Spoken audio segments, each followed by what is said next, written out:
Hey guys, Mike from Missouri, and I promise you that this is the last video on this loader boom. I've been waiting to do this video for weeks now because I've been waiting on these hydraulic hard lines that I bought new from Case. Paid way too much for them, but that's the only place I could get them. These are the auxiliary hydraulic lines that go right here and run any kind of attachment you put on it. One of them I got off eBay for about half price for new old stock. This is the one I've been waiting for about 2 weeks from Case to come in. So I'm going to wrap this video up, or this boom series up, by getting these installed, the rest of the hard lines installed, and I went ahead and bought all new lines, or hoses I should say, for the cylinders, because the ones I had were 1/2 inch hose and they're supposed to be 3/8, and I just went ahead and bit the bullet and bought new ones. So let's get going.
Now I need to focus my attention to these lines, and I'll show you a clip of what I did with this line right here.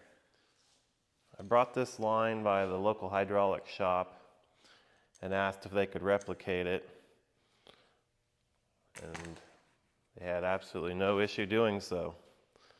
They did a great job, and it's exact as far as I can tell. The problem is it wasn't cheap at all. It was $131 for that little line. Now it is less than what Case wants for it. Case list price is $180 plus tax. But I'm happy with what they did. I just feel the pain when it comes to how much it cost. I think I'm going to try to reuse as many of the lines as I can. The other lines that I showed earlier, I don't see anything that's going to cause me any immediate issues. The auxiliary hydraulic lines for the other side of the boom, those are definitely going to need replaced, but we'll address that when we get there. I've been thinking about how I want to address the corrosion issue, or mainly to prevent the corrosion issue I have on these hydraulic lines. These were all rusty, and I wire brushed them clean. Same with all the fittings. And I was gonna spray them with like a zinc coating, but everyone said that it's very soft and it scratches off easily, so I just decided to use a clear enamel. This one's coated. I removed all the masking, but I coated all of these, just a light coat, to try to prevent it from rusting again.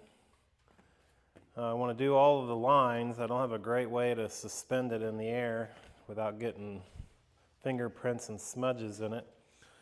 So I'm thinking about doing is just hammering some T-posts into the ground, I don't know, 10 foot apart, and dangling them with some fishing line. And I'm going to, this is probably making it overcomplicated, but I just got a ear plug here And I'm going to use it to fish it in one end of the line. Let's go over here actually. And just use a little bit of air pressure.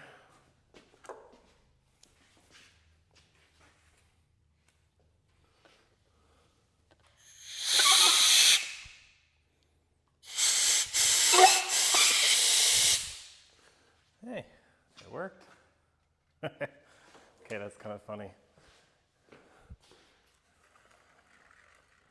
And now I'll just dangle the line between the two T-posts. Let me get you zoomed out here so you can see.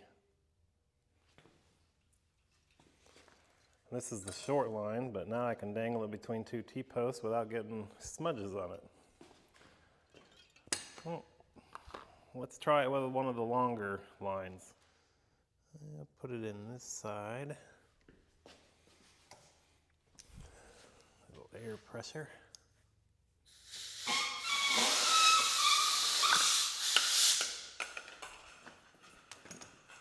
Oh. And there it is. All right, we'll scratch the T-post idea. Fishing line on the vise, dangling my line, then up over to my mower. All right, probably at the limit to what my little 4-pound test can hold. 2 down, 1 to go. Okay, last one, putting the earplug on the other side. And put some air to it. Ready?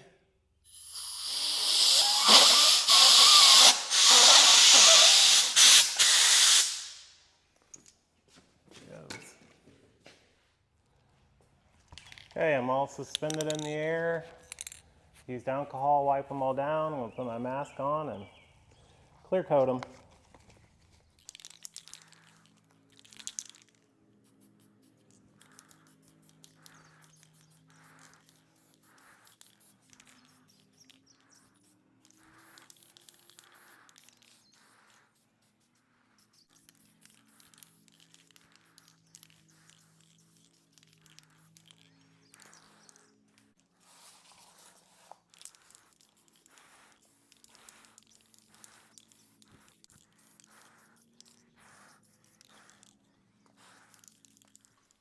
Here are the results.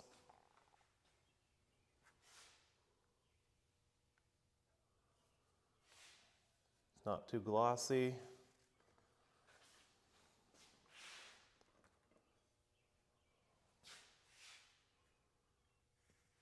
And then yesterday I picked up some new clamps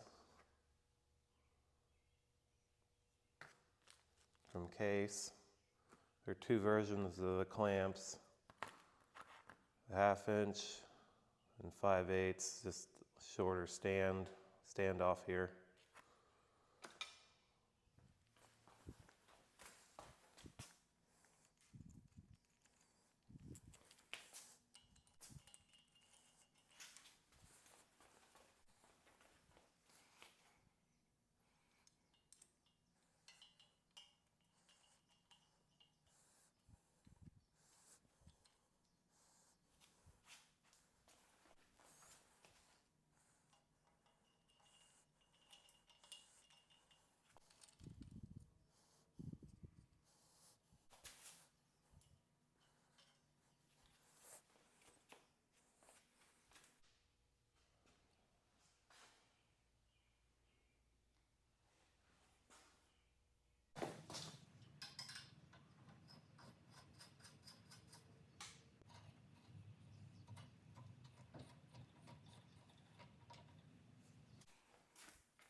2 shorter ones, 2 longer ones. The longer ones go down to the bottom. The shorter ones go to the top.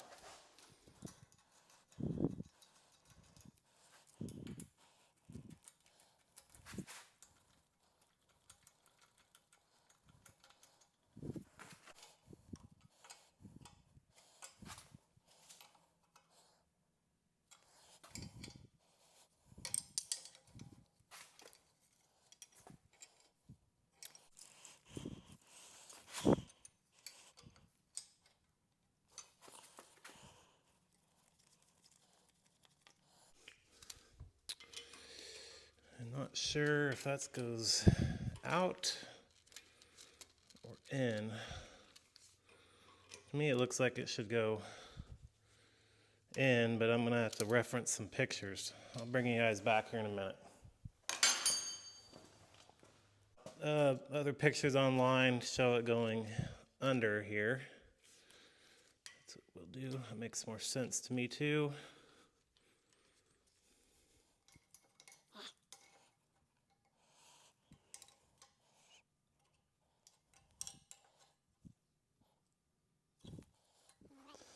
I was just getting started on this other side, and it dawned on me that I was planning on flushing these before hooking them to the cylinders. It's not going to be super easy to do that one without taking that loose, but I really think I should. I'd feel a lot better if I did. So I think I'm going to take some of that back loose right from each cylinder right here, and then I'll have to loosen that one, and then take that back loose and hook it back up. And I want to run some fluid through those lines because I did a lot of cleaning on it. I really don't want to get it in the machine, so I think it's worth backstepping and doing it.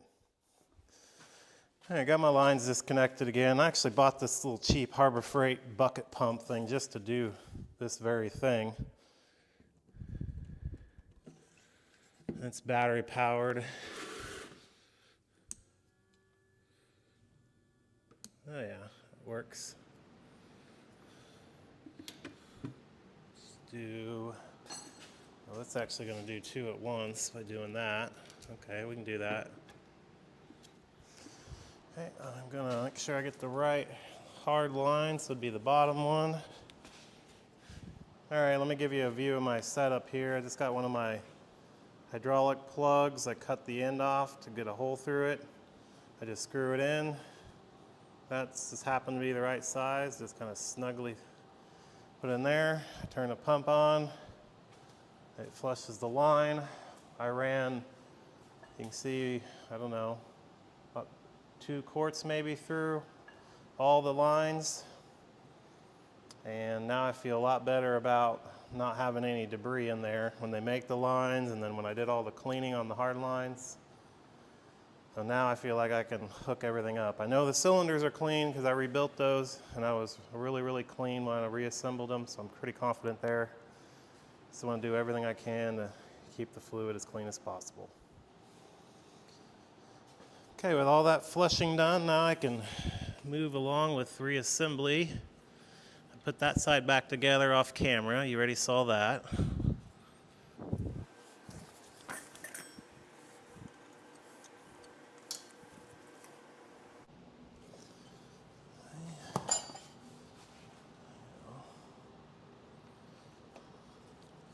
That actually goes to where I have this line.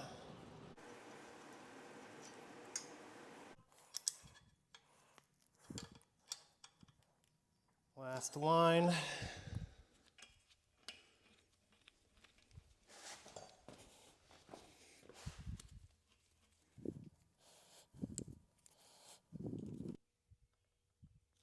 Okay, let's show you what I all did.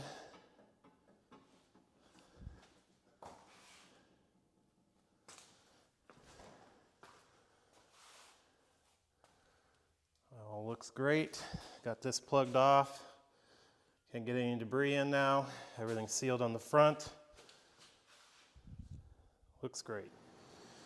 All right, I have the auxiliary hydraulic lines that I bought new mocked up on the machine, and I hope the editing on this video comes out right. because I've had to put them on and take them back off, and the way I've recorded it may not make exact sense, but I had to take them off because I had all the part stickers on here and it was driving me crazy, so I took those off. And it came to my attention that I've never really shown you guys what the original lines look like. They're all twisted and bent up. So they're pretty rough shape. Real big dent in there. This one's been twisted over. So that wasn't going to work for me. But one thing that's also really been driving me crazy is how this is just hanging. It's mostly not supported. So, and then looking at pictures of these machines, I noticed on the newer ones, it is supported with a metal bracket there. You guys probably already know what I'm going to do. I'm going to upgrade this thing. So instead of the original coupler that's screwed in here and then the quick connect went right on there, I bought, it's called bulkhead fittings. Essentially the same coupler or a flare right here, JIC flare, and then this will go to your quick attach, but the difference is it's longer and it's got this jam nut. So the jam nut is going to allow it to clamp on a bracket like that. Now I looked, these lines are exactly the same between the older and the newer one. The only difference is these unions or bulkhead connectors, whatever you want to call them. Case wanted $70 a piece for these. I did a little research on what they were called, and they're bulkhead connectors. And I think I bought both of them for about $25. So we are going to upgrade this to a bracket here. Not real fond of having to weld and get into my paint, but it is what it is. In the end, it's just a skid steer, and I think having this supported securely is going to prevent any kind of twisting and bending of these lines that those experienced. Probably be all right, but why not? Okay, this is going to be our bracket. I had a piece of scrap channel iron here, and it just happened to be 3.5 inches wide, which is what I needed, 4 inches long. I'm going to get my center to center holes that I need for the pass through those connectors and get those drilled out, and then we'll work on locating it onto the boom. Okay, I have my each center to, where my holes need to be. They need to be 7/8. I don't have a 7/8 drill bit.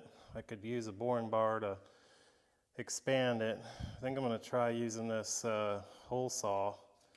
The outside diameter of it's about 7/8. I think that's going to work. I got the table locked. I'm going to bring my speed down real slow.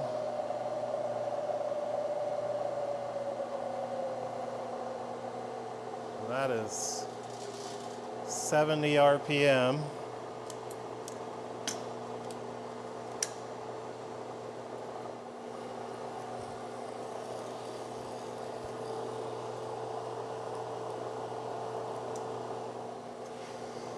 Patience is the name of the game with a hole saw.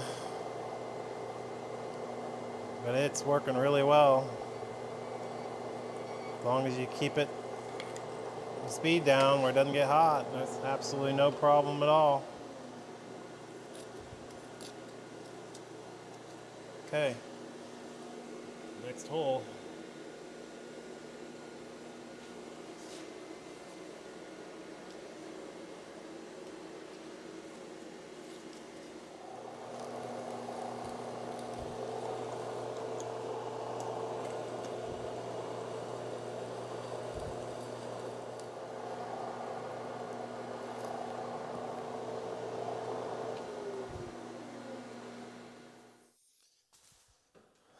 I got some bad news. I don't know what happened, if I mismeasured, but it's way too close. When I slip this on there, I have to pinch them together a little bit, and then those are too big.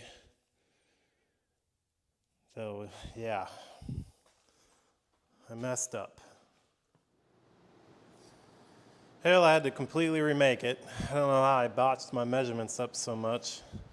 But the fact of the matter was, with how close I was together, it just wasn't going to work.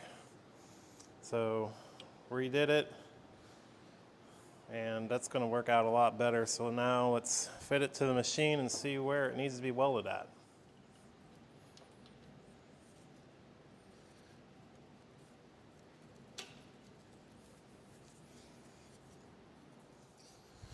Okay, I'm going to loosen this clamp a little, give me a little breathing room.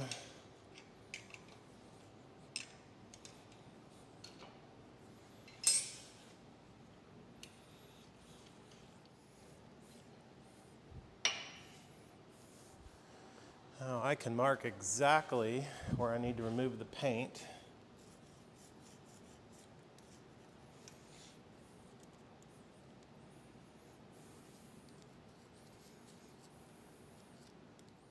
I'll bevel the edges to give it a better look.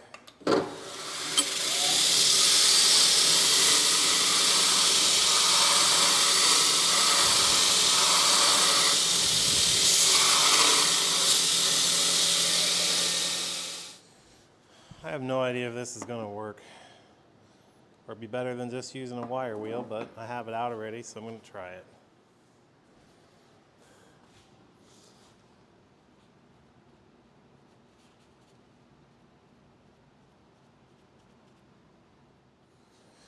That worked pretty quick.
Okay, got everything taken loose, ready to paint, and I'm happy to say that I minimized the damage to the paint as much as I could.